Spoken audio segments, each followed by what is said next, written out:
Welcome back. Now we're getting updates on Anambra State election, which is drawing near of November 8th, 2025, the governorship election. Now on the line with us, we have Elder Guber to give us an update on what is going on there. Good morning. Thank you for joining us. Good morning. It's my pleasure. So tell us what is new, what is going on now in Anambra State, both from the candidates and from the people. Yes, there's what we call last minute rush. Yes, the candidates are now scrambling, trying to get concentrated area of votes, people that will align with them. Particularly the incumbent governor scrambling, hitting the ground here and there, making every overture, in terms of inducement and whatever, financial inducement and whatever. So the same thing with other candidates too. The APC candidate is not resting on his oars. He's equally making his contacts, and he looks like the candidate on ground. He's an incoming one, so he has not been tested. The incumbent one has been tested. I mean, I've stepped on some people's toes, both market and individual toes, so because most of his policy didn't work out with the markets, and other individuals. So a lot of people are yearning and clamoring for change. That notwithstanding, he still has his own groups, his subordinates, people that will still want him back.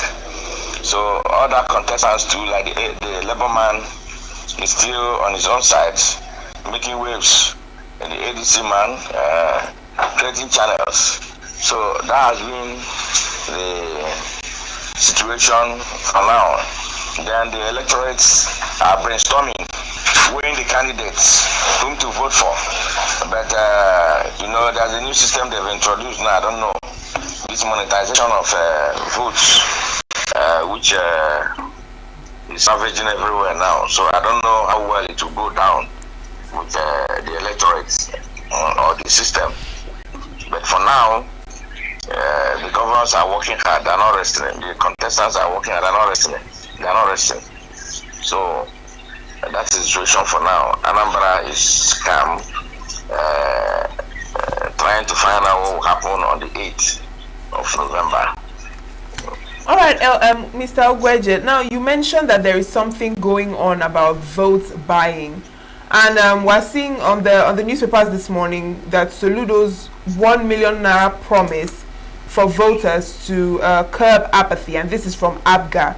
So what are you saying to that? Because what they are saying to us is it is to curb voter apathy. What is your response to that?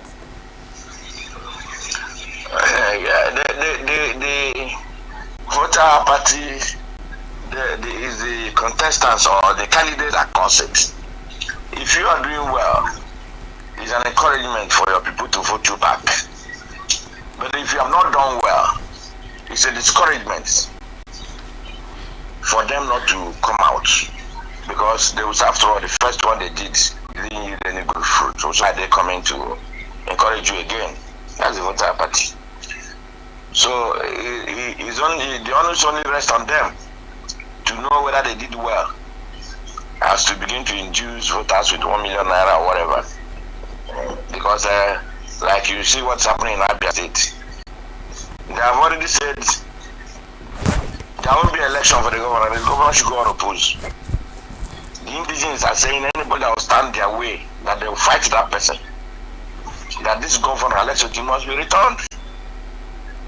The evidences are there. What he has done are very glaring.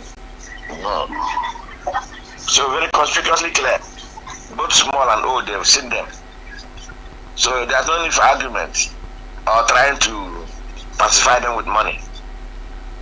So very here, a lot of confusion, a lot of shenanigans, a lot of deceit. So in order to draw the voters out to come and vote, they have to devise a means. So if that one is what they think they will use to placate whatever, is for them. It's for them. That's the political strategy. It's for them. But then no responsible voter can be induced with money. Because if you know you have good intention, your society, your children, your great-grandchildren are coming, you need to give them good governance. You need to look around the candidates that will do it. Like the market. The market people are crying. So frustrated. Many shops are closed. Why? Overtaxation. Overtaxation. So if you cannot meet up, you close. And then go to your house and begin to pray when a good government will come so that you can go and open your shop again. Not only are they taxed, the market people have no free reason to run their business because they have to employ a new fellow, a strange fellow that's not part of the market or whatever. Install that person as a caretaker committee market chairman. In an environment you are not trading in a place you are not recognized, the market people didn't vote for you, and then from nowhere you emerge as a chairman and begin to tax the market, begin to lift them, begin to do all sorts of things. So a market man has become a politician, campaigning, installing billboard for governor. You can imagine what that market will be. So these are all the problems we're experiencing here. All right. And which we need. All right, Elder Ugweje. Now, if you can hear me, what would you say are the strengths and the weaknesses of all these candidates, even their political parties? Which of the candidates' manifesto is making waves, and which one do you think that the electorates are clamoring towards? And what are your thoughts? Well, politics is not easy to predict anything, but it is equally easy to predict where the pendulum can go or where the pendulum is going. Yes, we have tested the people based on all these things I've said now about the markets, the environmental influence, the India codes, a lot of measures on ground that does not interest the common man. You see? So the common man wants to wriggle out of it. It's like you have changed the common man with all these policies you introduce that is not in line in tandem with their lifestyle. You have changed them and they want to wriggle out. And that gives your opponent an advantage of possibly being the next candidate they will elect. Assuming you have the incumbent, that he has a very good policy that is human, in nature. Yes, the clamor to return him back can still be there. But in this case, now people are trying to look for a way to wriggle out of these policies, inimical policies that does not favor them. You see? So because no right-thinking person would want to be terrorized by this all these militia, they installed here. So in order to be safe, you have to look for a candidate that promised you that he will remove all those obstacles, all those bottlenecks, that is going to remove it. So if a candidate promises that, obviously your support is going to tilt that way. And the candidate that have promised that in Anambra State is Ukachukwu. To some extent, Ukachukwu promised that he is going to take care of the elderly ones in the society if he emerges as the governor. And over 20% of people domiciled in Anambra State are elderly people, struggling. You see some of them selling pure water at the age of 70. So, and if a governor can think that, if somebody can think that way, that these people are suffering, that he wants to take care of them, but I think it's kudos. Those people will not leave the man that have remembered them to go and vote for somebody that even taxing them. Because carrying with hawking that pure water, they still tax them, they still pay. So these are the indices on ground I am looking at, or anybody will look at to know whether the candidate is trying to vote for is the right candidate. All right.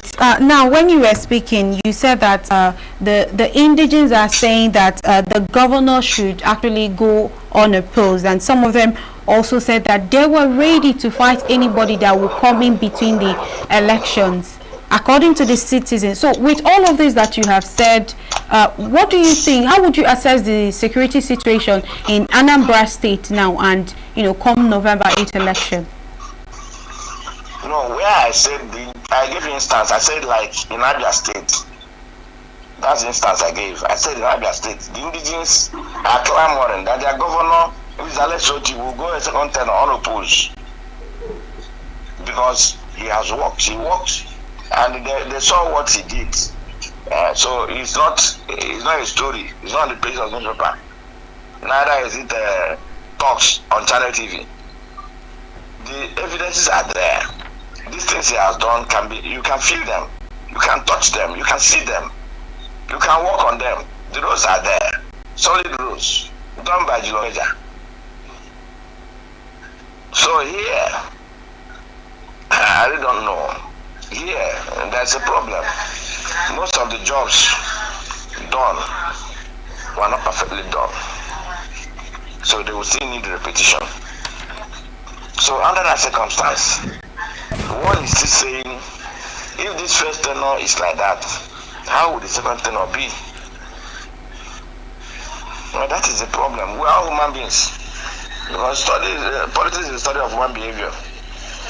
So people are thinking, if the situation is now, it's like this, what would the situation be if we now say, okay, let the incumbent continue without having a change? Where will it lead us to? Sorry, I don't know if I'm in line with your question, but if I'm not in line, please, you can return the question again. Yes, you are partially in line, but then how would you assess the security situation in Anambra currently, and how would it look like on the day of the election? My dear, security situation is a problem because it is the man that pays the piper that he pays the tune. And the piper plays in line with the tune the master said he should play.